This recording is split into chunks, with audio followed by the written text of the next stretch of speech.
आज गुरु की कृपा से हम सब का जीवन सुलझा हुआ है। नहीं तो मांगना ही जानते थे, कटोरा लेके साथ चलते थे, भीख का कटोरा हम सब साथ लेके चलते थे, जहाँ भी जाते थे भीख का कटोरा साथ ही रहता था, दिखाई नहीं पड़ता था। मन में इतनी इच्छाएं थी जबरदस्त कि जीवन नरक बन जाता था।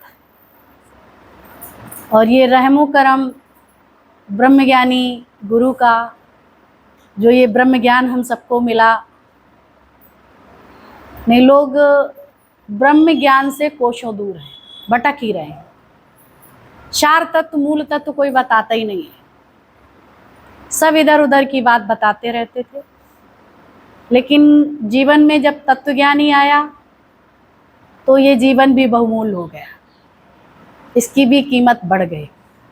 नहीं तो हमेशा गरीबी अमीरी का दर्शन करते थे, आज ब्रह्म का दर्शन करते। सर्वत्र वही ब्रह्म की सत्ता है, ब्रह्म के अकॉर्डिंग ही सब चल रहा है। ब्रह्म ही ब्रह्म में गोता लगा ले और ब्रह्म ज्ञान से मस्त बना ले। तो ब्रह्म से ब्रह्म में ही गोता लगा लो, है ही परमात्मा, इसके सिवा कुछ है ही नहीं, और ब्रह्म ज्ञान से मस्त बना। आज जब ये ब्रह्म ज्ञान सुना, ब्रह्म है, ब्रह्म के सिवा कुछ है ही नहीं, जिधर देखती हूँ उधर तुम ही तुम हो, तुम्हारे सिवा नजर कुछ ना आया। जब गोता ही लगा लिया तो फिर आनंद शांति तुम्हारे भीतर बाहर है। एक बहुत सुंदर दृष्टांत है। एक बालक जा रहा था, प्याली लिए था, रोता जा रहा था कि बोला कोई मेरे प्याली में सागर भर दे, कोई मेरी प्याली में सागर भर दे, कोई मेरी प्याली में सागर भर दे। सब लोग चारों तरफ देख रहे थे ये संसार। बोला ये मूर्ख व्यक्ति, सारे समय उतने समय से हम सब देख रहे हैं कि एक ही बात रटा लगाया जा रहा है कि प्याली में कोई सागर भर दे। बोला प्याली में भरा सागर भी भरता है? इतना बड़ा सागर है, प्याली में कैसे भर जाए? संसार में युक्तियां ही नहीं होती। तो यही बात सुन के बड़ा ताज्जुब मान रहे थे। बोला प्याली में तो मैंने सागर भरते कभी नहीं देखा। उसी टाइम एक संत जी निकले आ रहे थे, तत्वज्ञानी थे, और उस बालक की आवाज़ सुनी। बोला इस प्याली में सागर भर। संत जी ने क्या किया, बेटा इधर आओ, तो क्या इस प्याली में सागर भरना चाहते? बोला हाँ संत जी, मैं इस प्याली में सागर भरना चाहता। तो सामने ही सब खड़े हुए थे और उस बालक से वो प्याली ली, उस व्यक्ति से, युवक से प्याली ली, और वो प्याली लेके सागर में फेंक दी। तो प्याली भीतर बाहर, बाहर भी भर जाए और भीतर भी भर जाए। तो फेंकी तो भीतर बाहर क्या हो गया? सागर। नाम रूप का नाश हो गया। प्याली में सागर भर गया, भीतर बाहर सागर हो गया। इसी तरह से हम बेवजह दुखी सुखी परेशान हैं। कोई मुझे परमात्मा से मिला दे, कोई मुझे सच्चा संत मिला दे, कोई हमें आत्म आनंद दे दे, कोई मुझे निजानंद को प्राप्त करा दे। कितनी बातें हम सब करते थे, पूजन भजन यज्ञ इत्यादि सब किए। बिना ब्रह्म ज्ञान के हम भटक ही रहे थे। सब भटकना, ये जंगल है संसार, तो इसमें भटकन ही थी। जब गुरु आया तो उसने हम सबको बताया तेरे भीतर बाहर परमात्मा है। आनंद स्रोत्र बह रहा फिर भी उदास है, अचरज है कि जल में मछली को प्यास है। आनंद स्रोत बह रहा है और फिर भी उदास क्यों है? ये संसार में परमात्मा ही परमात्मा है, कुछ दूसरा है ही नहीं, और हम वहां सुखी दुखी हो रहे। कारण क्या है? अज्ञान। और जब तत्व ज्ञानी आता है जीवन में तो दिखाता है, देखो संसार कहाँ है, इसमें बुराई कहाँ है, सब जगह अच्छा ही है, सब कुछ तो बहुत अच्छा है, कोई तो कमी नहीं है, आनंद ही आनंद है। सब जगह आनंद नजर आया जब संत ने दिखाया, नहीं तो सब संसार कैसा दिखता था, कोई अच्छा दिख रहा, कोई बुरा दिख रहा, कोई ऐसे चलता, कोई वैसे चलता, ये मेरे साथ ऐसे करता, ये बदसलूकी है, ये अच्छा है, ये प्रेम वाला है, ये जो है दुश्मनी खरीदता है। ये सब बातें कितनी बढ़ा चढ़ा के ये मन बोलता था। ना कोई शत्रु था ना कोई मित्र था ही आप पे आप। शत्रु मित्र किस लिए कहा गया? जब शत्रु है तो मित्र भी है, मित्र भी है तो शत्रु भी, इन चीजों से भी ऊपर उठा देता। जब ये बात समझ में आ गई, है ही आप पे आप ब्रह्मानंद, ब्रह्मानंद, ब्रह्मानंद सारे संसार में, वो आनंद को तुम देखो। तुम अलग अलग से अगर फुटकर करके देखेंगे तो कमियां नजर आएंगी और भेद बुद्धि हो जाएगी, अभेद भक्ति नहीं हो पाएगी। वही बुद्धि तुम्हारी विवेका हो जाती है। विवेका हो जाती है तो उसे कहते विवेकानंद, है ना। विवेक जागृत हो गया तो तुम्हारे अंदर, जब विवेक जागृत हो गया तो विवेकानंद हो गया। यानी विवेक आने के बाद आनंद आ गया, जागृति आ गई। विवेक माना जागृति स्वयं की, मैं कौन हूं, तो आनंद और शांति आ गई। नहीं तो कोशों दूर है। संत ने उसको सागर, ऐसे ही हम सबको ये जीवन ये किसमें डाल दिया? सत्संग सागर में इसको डाल दिया और फिर बताया देखो भीतर बाहर है ब्रह्म कि नहीं है, कि दूसरा दिखता है। अगर तुम्हें आज भी दूसरा दिख रहा है उसका अभ्यास करो। यहाँ हम सब अभ्यास के लिए बैठे हैं। कोई उल्टा चल रहा, कोई सीधा चल रहा, ये तुम्हें दिखाई पड़ता है, पर निजानंद को नहीं दिखाई पड़ता।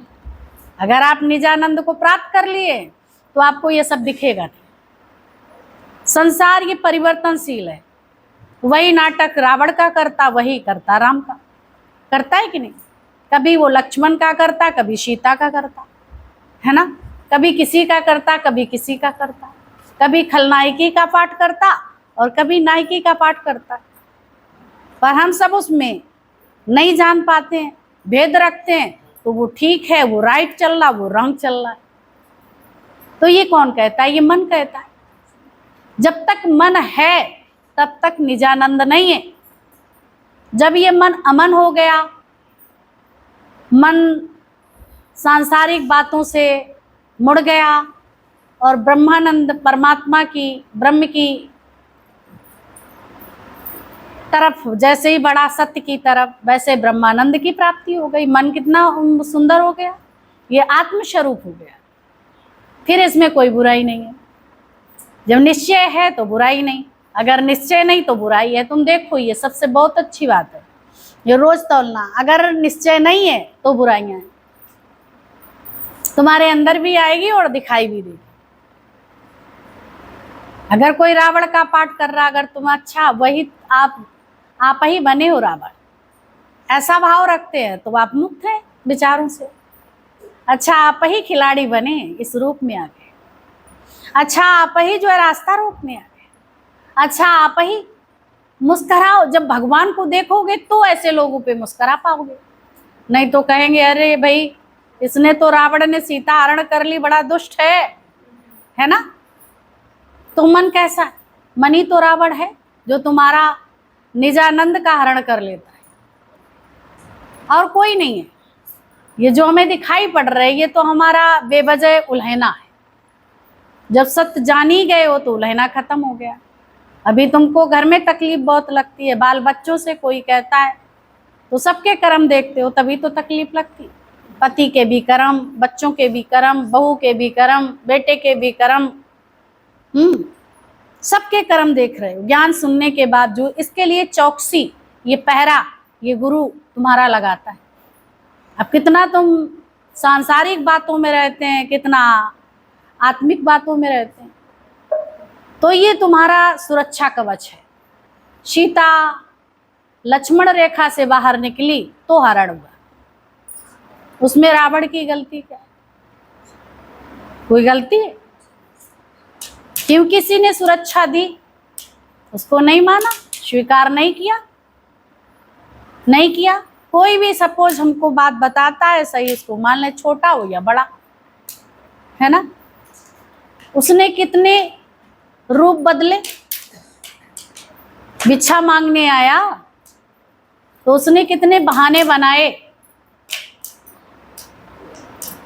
उस रेखा पे ध्यान न दे के भाई भिक्षा लेने वाला जो आया वो घर से बिना भिक्षा के न जाए। आया भी कैसे समय, दोपहर में, उस समय सुनसान होती है। और जैसे ही देखा कोई है नहीं, सब अपने कार्यों पे लग जाते हैं। अब जो है मौका अच्छा है, उसने वेश बदल लिया, तपस्वी वेश बना, तपस्वी का वेश धारण किया और सामने प्रस्तुत हुआ और भिक्षा मांगी। क्योंकि गृहस्थ का धर्म है भिक्षा देना और दरवाजे से भिक्षुक खाली ना जाए। यही तुम सब करते होंगे, है ना। क्या तुम दातार हैं? क्या तुम सबको खिला रहे हैं? क्या तुम दान कर सकते हैं?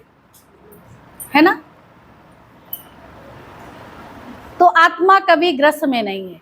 यहाँ आत्मा का पाठ है, इसलिए इन बातों का जो ब्रह्मज्ञानी है उल्लंघन कर जाता है। दान देना मना नहीं किया है। देश काल पात्र, ये ज्ञान से इसकी योग्यता रखो। और सीता मैया ने थोड़ी सी लापरवाही करी। काल माना समय, समय को नहीं देखा कौन सा समय, नहीं जाना कौन है, कहां से आया। देश अपने विदेशी कोई आता है तो वीजा बनवाना पड़ता है। देश और काल, समय, ये भी जानो। कोई बाहर से उसे तुरंत जो है अगर क्रॉस कर जाए बॉर्डर तो गोली मार दी जाती। देश काल, काल माना समय, और पात्र, ये पात्र है भिक्षा का तो दो, अगर नहीं है तो मत दीजिए। इसकी पहचान तुम्हें दुनिया में नहीं मिलेगी, ये पहचान गुरु यहां देता है। दान किसको देना है? योग्य व्यक्ति, जिसमें योग्यता है। माँ बाप भी प्रॉपर्टी, 4 बच्चे होते हैं, किसको देता है? घर में रह के ये समझ जाते हो कौन सराफी कबाबी है, कौन बर्बादी पे दिन में बहुत खर्चे का वो रखता है, कितना भी हो एक दिन में उड़ा सकता है। कोई संजो के रखता, कोई बना के खाता भी है और खिलाता भी है और सबका ख्याल रखता है। तो किसको देगा बताओ? जो अपना भी जीवन बनाएगा औरों का भी बनाएगा, अपना भी ख्याल रखेगा औरों का, और भगवान के सानिध्य में रहेगा। उसकी कृपा से सब हो रहा है, सब कुछ उसका है। तो योग हुआ ना, तो उसको देगा बाप, देगा कि नहीं? उसी को देगा, बाकी को देगा। लोग कहेंगे देखो बाप कितना गलत किया है, मेरे बाप ने हमको कुछ नहीं दी जमा पूंजी, सिर्फ खेती और घर बांट दिया, बाकी तो सब ले लिया। वो जानता है चलो ये है, चाहे बेचो चाहे रखो, और बाकी चीजें तो बोलेगा जो इस योग्य है इस योग है। तो भगवान भी किस चीज को देता है? योग्यता जिसको होती उसी को वो वस्तु देता है। तो इच्छा से भगवान गए मृगशाला के लिए, कभी किसी ने स्वर्ण चोली नहीं पहनी, पर उनको देखो कितनी बड़ी इच्छा जागृत हो गई, मैं स्पेशल पहनूंगी वस्त्र। और कभी ऐसा हिरण भी नहीं देखा होगा। जाको विदना जे दुख दे ताकि मति पहले हर ले। तो महिलाओं की आदत होती है बारात में हम जाए ना तो सबसे स्पेशल मेरे आभूषण हो, गहने हो, और सबसे स्पेशल मेरा वस्त्र। भले ही गर्दाओं पे लग जाए, इतना स्पेशल। जब वहां जाते हैं तो सब यही सोच के आते, जो तुम सोच के घर में करते हो ना, खुरापात, लड़ाई झगड़ा, स्पेशल पूरा बाजार खरीद डालते हो, किसके लिए? पलवर के लिए। और थक जाते हो पहन के, है ना, बीमार हो जाते हो। और जब वहां जाते हो तुमसे कोई पूछता भी नहीं, थूक लगा के, कि पूछता हो कि तुम्हारे ये गहने कितने के, बहुत अच्छे हैं तुम्हारे वस्त्र। वहां देखा तुमसे कई गुने अच्छे थे। तुम्हें अंदर में इतना पैसा खर्च करके तुम्हारे अंदर अभिमान था, तो भगवान ने अभिमान वहां चुगा दिया, टपका दिया। रुपया भी खर्च किया, दीन और धर्म सब गया, घर में झगड़ा भी किया। वहां से कैसे आए?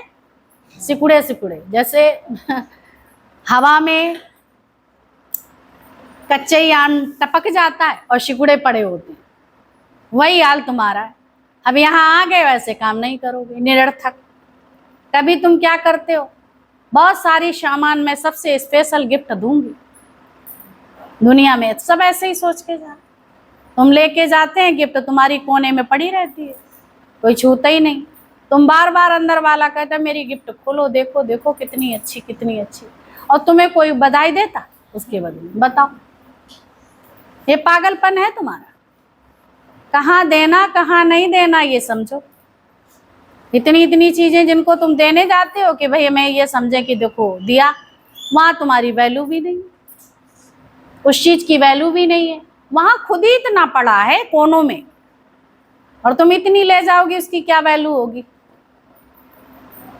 तुम उतना खर्च करो, तुम्हारे काम में आएगा, पर उनके लिए वो दराज में पड़ा होगा, इधर पड़ा होगा उधर पड़ा होगा। वो स्पेशल चीज लेते हैं। तुम अपने हिसाब से स्पेशल लेके जाओगे, पर उनके लिए कोई मायने नहीं रखती। तो ऐसे व्यक्ति को दे दो जो खूब अच्छे से थाली 56 प्रकार का भोजन खा रहा है, उसको तुम खिलाने अगर 56 प्रकार के जाते हैं तो क्या वो खुश हो जाए? अरे जो भूखा हो ना, उसको भोजन कराओ तो तृप्त हो जाएगा, उसको शक्ति मिलेगी और आशीर्वाद भी मिलेगा। उसको खिलाओ। खिलाते तुम उनको जो खुद ही सोने का कौर खा रहे, खिलाते हो? बताओ। अगर ऐसा कोई याद आता तो स्पेशल चीजें तुम रखते हो, तब भी आपको थैंक्स, आप आके पीछे दुम मिलाते घूमते रहते हो, और कोई तुम्हारी देख के हजारों कमियां निकाल देगा। अगर कोई वैसा आ जाए, वही चीज उसको रखो तो वो जीवन भर धन करेगा, धन धन याद करेगा, और तुम उसको याद नहीं। खिलाओ और याद रखो, ये खिलाना नहीं हुआ। खिला पिला के कभी याद नहीं रखो, किसी को दे के याद नहीं रखो, किसी को प्यार करके याद नहीं रखो। ये सब याद रखने वाली है, विष्टा का त्याग करके आप याद नहीं रखते। इसीलिए जो भी संसार में माया है उसको याद करने योग्य नहीं है। वो ऐसे ही ये छूटती जाए, और माया छूट ही रही है, लेकिन तुम उसको पकड़ के बैठे। कहाँ से एक बूंद था, धीरे धीरे जर्जर हुआ, शमशान तक सब छूटी तो गया। हड्डियां भी छोड़ देती, अस्थि मंजा सब छूट जाता, सब कुछ छूट जाता है। यही मिला यही छूट जाएगा। क्या लेके आया हो, क्या लेके जाएगा? तो सांसें लेके आया, पर उनकी कीमत नहीं जानी, उल्टी सीधी जगह मारा। ये कुल्हाड़ी दी तो इसको बर्बाद कर दिया, तुमने इसको मुथरी धार कर दी। कहाँ लगा के? निरर्थक बातों में अभी सार्थकता ये इतनी सुन के फिर अभ्यास करा करो, कोशिश करा। सबको प्रेम प्यार से बोलो, ज्यादा समय नहीं बैठने को दो, और ज्यादा जो है समय घर में भी बैठो ऐसा नहीं, पर ज्ञान सहित मौन रखना। अभी इंदिरा आंटी बोला करती है मौन की बात, क्योंकि कई जन्मों से तुम बोलते और खाते और चले आ रहे हो, कई जन्मों से तुम बोलते खाते सब चले आ रहे हो, है ना। तो आज भी बोलने की बहुत आदत है, तो इसलिए मौन सिखाया जाता है। मौन रहना सीखो, मौन की आदत पड़ती तो मौन भी रहना सीखिए। पर यहाँ जो अंदर में विषय विकार आए तो उसको बोलना भी सीखिए। यहाँ बोलो, संसार के लिए मौन करना सिखाता है गुरु। मौन रहो, कई जन्मों से बोलते चले आ रहे हैं, और यहाँ आके तुम्हें जितना बोलना है बाद के, पहले या बाद के अपनी बात कहो और बोलो, जो तुम्हारे प्रश्नों का उत्तर मिले। भगवान ने कहाँ बोला? वशिष्ठ मुनि से बोला, है ना। और भगवान कृष्ण ने संदीपन गुरु जी से बोला कि नहीं? किसी से नहीं बोला कुछ, किसी के पास कुछ है ही नहीं तो बोला भी नहीं। तो हम लोग दुनिया में बोलेंगे तो विकार बढ़ेंगे। जरूरत है उतना बोलो और मौन रहना सीखो। आंतरिक मौन, मुख की मौन, फिर अंदर की मौन, और ये तुम्हें अभ्यास से होगा। निरंतर अंदर में ध्यान रखो, परमात्मा का नाम रखो, क्योंकि पता नहीं, अभी देख ही रहे, कोई चलते चलते शरीर चला गया, कोई बैठे बैठे चला गया, कोई बाथरूम में गया वहाँ चला गया। तो ये निरंतर तुम्हारा नाम का अभ्यास हो जाए, पता नहीं किस समय जो है चला जाए। बोलते ही हैं, सब कहते ही हैं ओम नमो भगवते वासुदेवाय, ये तुम्हारी श्वास में चलने लगे। तो उसके लिए फिर ये नहीं है कि हम लेटरिंग में हैं, यहाँ है, पता हो सकता तुम लेटरिंग पे बैठे हो, टॉयलेट में बैठे हो, वहीं तुम्हारे प्राण निकल गए, तुम कहें यहाँ गंदी जगह नहीं लेते। तो ऐसे भगवान अगर सांस ना चलाए तो तुम भाई यहाँ गंदी जगह, तो क्या वहां पहुंच पाओगे? तो ये निरंतर होना चाहिए। यही तुम्हारा तुलसी दल है कि नहीं? बताओ, भगवान किसको भोग लगाते हैं? तुलसी दल का। इतनी प्रिय तुलसी मैया है, जो वृंदा जो थी, लक्ष्मी थी वृंदा, ये तुलसी लक्ष्मी है। और लक्ष्मी तभी तो जब शरीर शांत होता है, क्योंकि जब हम लगाएंगे तो भगवान इसको ग्रहण करने आएंगे। किसको? तुलसी दल को। इसलिए डालते हैं। अगर आज ही तुमने तुलसी दल ग्रहण कर लिया, नारायण का नाम लिया, तो वो तो रहेंगे ही उस समय के लिए, तुम पहले ही से उसको ले। अभी राधा की माँ कैसे सुबह उठते ही पूजा पाठ करके जल चढ़ा के उसी से तुलसी दल लेके और एक पत्ता और गंगा जल ले लिया करती है, किसी की जरूरत नहीं पड़ती। सुबह स्नान ध्यान क्यों जरूरी? पता नहीं, अगर सुबह मिला है तो फटाफट अपना ये कार्य करो, साफ सफाई इत्यादि, भगवान का नाम। पता नहीं वो शरण दोबारा हमको मिलेगा या नहीं मिलेगा, तो ये तुम्हारे अभ्यास में आ जाए। जैसे चिंतन दुनिया का चलता रहता है, वैसे ही चिंतन तुम्हें नाम का चले, भगवान का चले, है ना। चाहे वो हरि ओम है, चाहे ओम नमो भगवते वासुदेवाय, ओम नमो भगवते वासुदेवाय, ओम नमो नारायण, कुछ भी भगवान का नाम चले। राधे राधे, कितने नाम है भगवान, है पर एक ही, उसमें भेद नहीं रखो। जब पर्चा बनाते हो चोर सिपाही का, 4 पन्ने बनाए जाते थे और देते थे, पर एक ही तो बना था, पर्चा तो एक ही ने बनाया था, पर वो खेल खेल रहे थे। कोई चोर बना, कोई सिपाही बना, कोई कुछ बना, कोई कुछ बना, बना कि नहीं?